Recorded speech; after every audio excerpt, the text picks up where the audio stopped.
আত্মীয়সকল, দেউতাসকল আৰু উপস্থিত ৰাইজ, পোনপ্ৰথমে মই আপোনালোক সকলোকে মোৰ ভক্তিভৰা সেৱা জনাইছোঁ।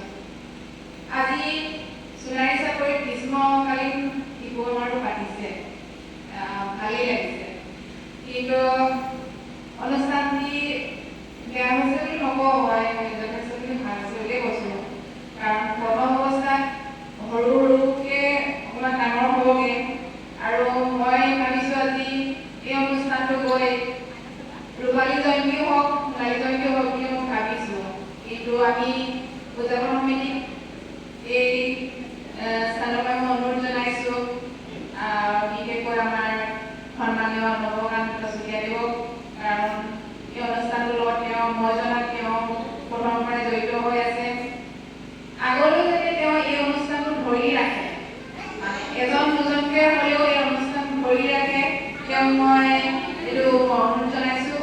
আৰু আপোনাৰ লগত আমি আছোঁ, আৰু মই আজি জিলা পৰিষদৰ সদস্য হিচাপে নহয়, এই গাঁৱৰ মই জীয়ৰী আৰু বোৱাৰীও হয়, গতিকে গাঁৱৰ জীয়ৰী আৰু বোৱাৰী হিচাপে আপোনাক মই জনাইছোঁ যে মই আপোনালোকৰ লগত আছোঁ।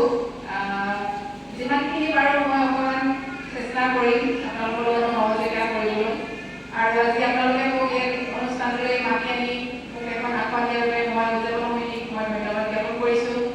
আৰু আজি আমাৰ শিশু বক্তাসকলে ইয়াত এটা এই অনুষ্ঠানটোৰ যোগেদি তেওঁলোকে এটা নিজৰ প্ৰতিভা বিকাশ কৰিবলৈ সুবিধা পাইছে।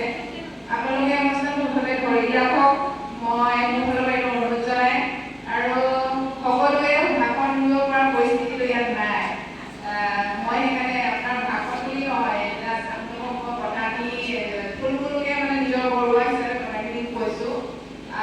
আগলৈ অনুষ্ঠানটো ৰূপালী জয়ন্তী হওক, ৰাইজক ভাবিছোঁ হ'বনে নহ'ব, আৰু ৰাইজ আপোনালোকে যদি লগত থাকে নিশ্চয় আমি ৰূপালী জয়ন্তীও সোণালী জয়ন্তীও পাতিব পাৰিম। আৰু শিশুসকলক মাত্ৰ মই এটা কথাই ক'ব বিচাৰিছোঁ, বিশেষকৈ মোবাইলটো আমাৰ শিশুসকলে বহুত ব্যৱহাৰ কৰা দেখিবলৈ পাইছোঁ। মোবাইল ব্যৱহাৰ কৰাটো বেয়া নহয়,